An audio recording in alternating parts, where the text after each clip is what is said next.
ಎಲ್ಲೋ ಒಂದು ಕಡೆಯಲ್ಲಿ ಫ್ಯಾನ್ಸಿ ಸ್ಟೋರನ್ನು ತೆರೀತಾರೆ, ಮತ್ತೊಂದು ಕಡೆಯಲ್ಲಿ ಕಣ್ಣಿನ ಆಪರೇಷನ್ಗೆ ಈ ಹಣ ನನಗೆ ಸಹಾಯ ಆಯಿತು, ಇನ್ಯಾರೋ ಫ್ರಿಡ್ಜ್ ತಗೊಂಡು ಬಂದಿದ್ದಾರೆ ಅನ್ನುವಂಥದ್ದು. ಇದರೆಲ್ಲ ಕಲ್ಪನೆ ಇತ್ತ ಈ ಯೋಜನೆಯನ್ನು ಲಾಂಚ್ ಮಾಡಿದ ದಿವಸ? ಒಳ್ಳೇದಾಗಲಿ ಅನ್ನುವಂಥ ಒಂದೇ ಭಾವನೆ ಇತ್ತು. ಕಲ್ಪನೆಗಳು ಇಷ್ಟೊಂದು ಈ ಯೋಜನೆಯಿಂದ ಇಷ್ಟೊಂದು ಒಳ್ಳೊಳ್ಳೆ ಕೆಲಸ ಆಗ್ತವೆ, ಸಾರ್ಥಕತೆ ಮುಟ್ಟುತ್ತೆ, ನಮ್ಮ ಕನಸು ನನಸಾಗುತ್ತೆ ಅಂತ ಅಂದ್ಕೊಂಡಿರಲಿಲ್ಲ.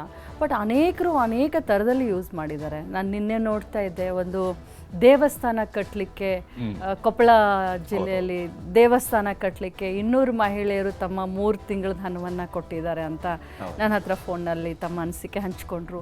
ಅದ್ರ ಜೊತೆ ಇವತ್ತು ಬೆಳಗ್ಗೆ ನೋಡಿದೆ, ವಿಶೇಷವಾಗಿ ಮುಸ್ಲಿಂ ಮಹಿಳೆಯರು ಕೂಡ ತಮಗೆ ಬರುವಂಥ ಗೃಹಲಕ್ಷ್ಮಿಯನ್ನು ಗದಗ ಜಿಲ್ಲೆನಲ್ಲಿ ರೋಣ ತಾಲೂಕದಲ್ಲಿ ಒಂದು ಶರಣಬಸಪ್ಪ ರಥವನ್ನು ಮಾಡಿಸ್ಲಿಕ್ಕೆ ಸುಮಾರು ದಿನದಿಂದ ಬರೀ ರೆಂಬೆಗಳನ್ನ ಕಟ್ಟಿ ರಥವನ್ನು ಶರಣಬಸಪ್ಪ ಜಾತ್ರೆಯಲ್ಲಿ ರಥವನ್ನು ಎಳಿತಾ ಇದ್ರು.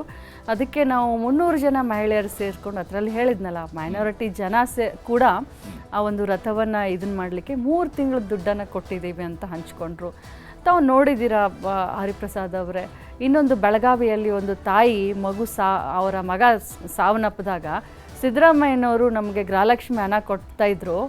ಏನೇ ಕಷ್ಟ ಬರಲಿ ಸುಖ ಬರಲಿ ಆ ಹಣದಿಂದ ನಮ್ಮ ಜೀವನವನ್ನು ನಾವು ನಿರ್ವಹಿಸ್ತಾ ಇದ್ವಿ ಅಂತ. ಅಂದರೆ ಸುಖದಲ್ಲಿ ನಾವು ಎಲೆಕ್ಷನ್ ಟೈಮಲ್ಲಿ ಯಾತ್ರೆ ಮಾಡಿದಂಥ ಸಂದರ್ಭದಲ್ಲಿ ನಮ್ಮ ಒಬ್ಬ ಪ್ರತಿನಿಧಿ ಮುಖ್ಯಮಂತ್ರಿಯವರ ತಾಲೂಕಲ್ಲಿ ಅವರ ಕ್ಷೇತ್ರದಲ್ಲಿ ಹೋದಾಗ ವರುಣಾದಲ್ಲಿ ಒಬ್ಬರು ಅಜ್ಜಿ ನಿಲ್ಲಿಸ್ಬಿಟ್ಟು ಅದನ್ನು ಹೇಳ್ತಾ ಇದ್ರು, ಇಲ್ಲ ನನಗೆ ನನ್ನ ಮಗ ತೀರ್ಕೊಂಡಿದ್ದಾನೆ, ಬಟ್ ಈಗ ನಾನು ಈ ದುಡ್ಡಿಂದಾಗಿ ಉಳಿದಿದ್ದೀನಿ ಅನ್ನುವಂಥ ಮಾತು. ಇಂಥ ಅನೇಕ ಘಟನೆಗಳೇನಿದಾವಲ್ಲ, ಈ ಘಟನೆಗಳನ್ನೆಲ್ಲ ನೋಡಿದ್ರೆ ಸರ್ಕಾರ ಅವರ ಮನೆ ಬಾಗಿಲಿಗೆ ಅನ್ನೋ ಒಂದು ನಮ್ಮ ಕಾನ್ಸೆಪ್ಟು. ಸರ್ಕಾರ ಬೆಂಗಳೂರಿನಲ್ಲಿ ಆಡಳಿತ ನಡೆಸೋದಕ್ಕಿಂತ ಸರ್ಕಾರ ಜನಸಾಮಾನ್ಯರ ಮನೆ ಬಾಗಿಲಿಗೆ ಅನ್ನುವಂಥ ಕಾನ್ಸೆಪ್ಟು.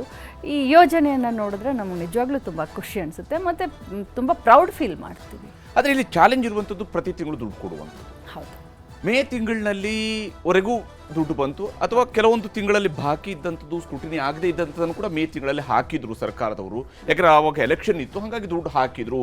ಆದರೆ ಜೂನ್ ಜುಲೈ ಆಗಸ್ಟ್ಗೆ ಬಂದಾಗ ಜೂನ್ದನ್ನು ಸ್ವಲ್ಪ ಲೇಟ್ ಮಾಡಿಕೊಟ್ರು, ಜುಲೈ ಆಗಸ್ಟ್ ಇನ್ನೂ ಬರಬೇಕಾಗಿದೆ ಅನ್ನುವಂಥದ್ದು ಇದೇ ಹೆಣ್ಮಕ್ಳು ಹೇಳ್ತಾ ಇದ್ದಾರೆ. ಅವರು ಕೂಡ ಎಲ್ಲೊಂದು ಕಡೆಯಲ್ಲಿ ಸರ್ಕಾರದಿಂದ 2,000 ರೂಪಾಯಿ ಬರುತ್ತೆ ಅಂತಿದ್ದಾಗ ಅವ್ರದ್ದು ಯಾವುದೋ ಒಂದು ಹೊಸ ಕಮಿಟ್ಮೆಂಟನ್ನು, ಯಾಕಂದರೆ ದುಡ್ಡು ಎಕ್ಸ್ಟ್ರಾ ಬರ್ತಿದ್ದಂಗೆ ಒಂದು ಹೊಸ ಕಮಿಟ್ಮೆಂಟ್ ನಮ್ಮ ಜನರಿಗೆ ಇದ್ದೇ ಇರುತ್ತೆ. ಅದಕ್ಕೆ ಯಾವುದಕ್ಕೂ ಹೊಂದಾಣಿಸೋದಕ್ಕೆ ಅವರು ಹೊಂದಾಣಿಕೆ ಮಾಡ್ಕೊಂಡಿಟ್ಟಿದ್ರು. ಈಗ ಬರ್ತಿಲ್ಲ, ನಿಲ್ತಿದೆ, ಎಲ್ಲೊಂದು ಕಡೆಯಲ್ಲಿ ಆತಂಕ ಇದೆ. ಯಾವ ಕಾರಣಕ್ಕೆ ಅಂದರೆ ಆವಾಗ ಸಾಧ್ಯ ಆಗಿದೆ, ಈಗ ಯಾಕೆ ಮತ್ತೆ 2 ತಿಂಗಳು? ಒಂದು ಮಾತನ್ನು ಹೇಳಲಿಕ್ಕೆ ಬಯಸ್ತೇನೆ, ಹಣಕಾಸಿನ ವಿಚಾರ ಇದು. ಈ 1 ವರ್ಷದಲ್ಲಿ ಇಲ್ಲಿಯವರೆಗೆ ಏನು ಗೃಹಲಕ್ಷ್ಮಿ ಯೋಜನೆ ಶುರು ಆಯಿತು, ಅಲ್ಲಿಂದ ಇಲ್ಲಿಯವರೆಗೆ ಸುಮಾರು 25,288 ಕೋಟಿ. ಹರಿಪ್ರಸಾದ್, ಇದು ಸಣ್ಣ ಅಮೌಂಟ್ ಅಲ್ಲ. 25,288 ಕೋಟಿಯನ್ನು ಮಹಿಳೆಯರಿಗೋಸ್ಕರ ಹಾಕಿದ್ದೀವಿ. ನಮ್ಮ ಸರ್ಕಾರ ದೊಡ್ಡ ಸಾಧನೆ ಅಂತ ಇದನ್ನು ಹೇಳಲಿಕ್ಕೆ ಬಯಸ್ತೇನೆ. ವಿರೋಧ ಪಕ್ಷದವರು BJPಯವರು ಅವರು ಏನು ಮಾತಾಡ್ತಾರೆ ಅದಕ್ಕೆ ನಾನು ತಲೆ ಕೆಡಿಸ್ಕೊಂಡೆಲ್ಲ, ಅದಕ್ಕೆ ನಾನು ಉತ್ತರ ಕೊಡೋಕ್ಕೂ ನಾನು ಬಯಸೋದಿಲ್ಲ. ಈ ನನ್ನ ಗೃಹಲಕ್ಷ್ಮಿಯರಿಗೆ ಒಂದು ಮಾತನ್ನು ಹೇಳಲಿಕ್ಕೆ ಬಯಸ್ತೇನೆ. ತಿಂಗಳಿಗೆ ಸುಮಾರು 2,500 ಕೋಟಿ ರೂಪಾಯಿಯನ್ನು ಹಾಕುವಂಥ ಸಂದರ್ಭದಲ್ಲಿ ಬಹಳಷ್ಟು ಕಡೆ ತಾಂತ್ರಿಕ ದೋಷಗಳಾಗ್ತವೆ.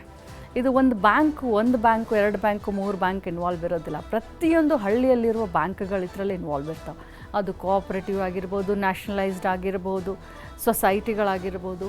ಬಹಳಷ್ಟು ತಾಂತ್ರಿಕ ದೋಷಗಳು ಹೇಗಂತಂದರೆ 2,500 ಕೋಟಿಯನ್ನು ನಮಗೆ ಬಿಡುಗಡೆ ಮಾಡಿದ ತಕ್ಷಣ ಅನೇಕ ಸ್ಟೆಪ್ಸ್ಗಳಿರ್ತವೆ. ಅಲ್ಲಿಂದ ನಮ್ಮ ಇಲಾಖೆಗೆ ಬರಬೇಕು, ನಮ್ಮ ಇಲಾಖೆಯಿಂದ ಟ್ರೆಜರಿಗೆ ಹೋಗಬೇಕು, ಟ್ರೆಜರಿಯಿಂದ DDಗಳಿಗೆ ಹೋಗಬೇಕು, DDಗಳಿಂದ ಎಲ್ಲ ಬ್ಯಾಂಕ್ ಅಕೌಂಟ್ಗಳಿಗೆ ಸರ್ಕ್ಯುಲೇಟ್ ಆಗಬೇಕು. ಒಂದು ಮಾತನ್ನು ಹೇಳಲಿಕ್ಕೆ ಬಯಸ್ತೇನೆ, ಯಾವುದೋ ಒಂದು ಬೆಳೆ ಹಾನಿಯಾದಾಗ, ಯಾವುದೋ ಒಂದು ಪರಿಹಾರವನ್ನು ಘೋಷಣೆ ಮಾಡಿದಾಗ ಆ ಘೋಷಣೆ ಆದಂಥ ಹಣ 2,000-3,000 ರೂಪಾಯಿ ಪ್ರತಿಯೊಬ್ಬರಿಗೂ ಹೋಗಲಿಕ್ಕೆ ಸುಮಾರು 3 ತಿಂಗಳು ತಗೊಳುತ್ತೆ. ಆದರೆ ಗೃಹಲಕ್ಷ್ಮಿಯನ್ನು ನಾವು ಆ ರೀತಿ ಯಾವತ್ತೂ ಕೂಡ ನಾವು ಹಿಡ್ದಿಲ್ಲ. ಆದರೆ ಮೇ ನಂತರ ಜೂನ್ ಹಾಕೋದು ಸ್ವಲ್ಪ ಲೇಟ್ ಆಗಿದ್ದು ಇದೇ ಒಂದು ಕಾರಣಕ್ಕೆ. ಈಗ ಕೂಡ ನಾವು ಹಾಕ್ತಾ ಇದ್ದೀವಿ, ಈಗ 2 ತಿಂಗಳದ್ದು. ಯಾಕಂತಂದರೆ ಸೆಪ್ಟೆಂಬರ್ ಈಗ ಶುರು ಆಗಿದೆ, ಒಂದೇ ಸಲಕ್ಕೆ 2 ತಿಂಗಳದ್ದು ಸೇರಿಸಿ ಹಾಕ್ತಾ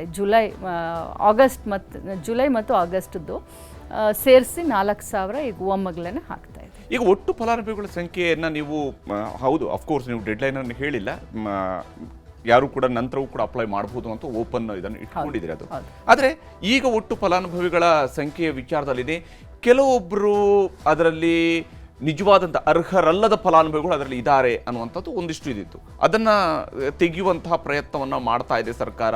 ಅದಕ್ಕಾಗಿ ತಡೆ ಹಿಡಿದಿದ್ದಾರೆ, 1 ತಿಂಗಳು 2 ತಿಂಗಳು 3 ತಿಂಗಳಿಂದ ಅದಕ್ಕಾಗಿ ತಡೆ ಹಿಡಿದಿದ್ದಾರೆ, ಸ್ಕ್ರೂಟಿನಿ ಮಾಡ್ತಾ ಇದ್ದಾರೆ ಅಂತಾರೆ. ಹೌದಾ ಅದು? ಇಲ್ಲ, ಇಂಥ ಊಹಾಪೋಹಗಳಿಗೆ ಯಾರು ಕಿವಿ ಕೊಡಬಾರ್ದು. ಇದು ನನ್ನ ರಿಕ್ವೆಸ್ಟ್. ನಾನು ಹೇಳ್ತಾ ಇದ್ದೀನಿ, ಒಬ್ಬ ಇಲಾಖೆ ಮಂತ್ರಿಯಾಗಿ ನನ್ನ ಗಮನಕ್ಕೆ ಬಾರದೆ ಯಾವುದೇ ಕೆಲಸಗಳಾಗೋದಿಲ್ಲ. ಅದು ನನ್ನ ಮನೆ ಯಜಮಾನಿಗಳಿಗೂ ಹೇಳಲಿಕ್ಕೆ ಬಯಸ್ತೇನೆ. ಆ ರೀತಿಯಾದಂಥ ಏನೇ ಕಾರಣ ಕೊಟ್ಟು ನಾವು ಯಾರನ್ನೂ ಕೂಡ ತೆಗಿತಾ ಇಲ್ಲ. ಈಗ ಸದ್ಯಕ್ಕೆ 1,23,00,000 ಮನೆ ಯಜಮಾನಿಗಳಿಗೆ ಗೃಹಲಕ್ಷ್ಮಿ ಯೋಜನೆ ಲಾಭ ಹೋಗ್ತಾ ಇದೆ, ಪಡಿತಾ ಇದ್ದಾರೆ. ನಾವು ಏನು ಅಪ್ಲೋಡ್ ಮಾಡಲಿಕ್ಕೆ ಅರ್ಜಿಯನ್ನು ಅಪ್ಲೋಡ್ ಮಾಡುವಂಥ ಸಂದರ್ಭದಲ್ಲೇ ಅವ್ರು ರಿಜೆಕ್ಟ್ ಆಗ್ತಾರೆ. ಆ ರೀತಿ ಯಾರಾದರೂ GST ಮತ್ತು ಇನ್ಕಮ್ ಟ್ಯಾಕ್ಸ್ ಇದ್ದರೆ, ಆ ರೀತಿ ಇದ್ದು ಅವರ ಅಪ್ಲೋಡ್ ಆಗಿದೆ ಅಂತಂದರೆ ಅದು ತಪ್ಪು. ಯಾಕಂದರೆ ಸಾಫ್ಟ್ವೇರನ್ನೇ ಆ ರೀತಿ ನಾವು ಡೆವಲಪ್ ಮಾಡಿದ್ದೀವಿ, ಡಿಸೈನ್ ಮಾಡಿದ್ದೀವಿ. ಯಾರೇ ಕೂಡ IT ರಿಟರ್ನ್ಸ್ ಇದ್ದರೆ ಅಥವಾ GST ಕಟ್ಟೋರಿದ್ದರೆ ನಮ್ಮ ಸಾಫ್ಟ್ವೇರ್ನಲ್ಲಿ ಅವರ ಅರ್ಜಿ ಅಪ್ಲೋಡ್ ಆಗೋದೇ ಇಲ್ಲ.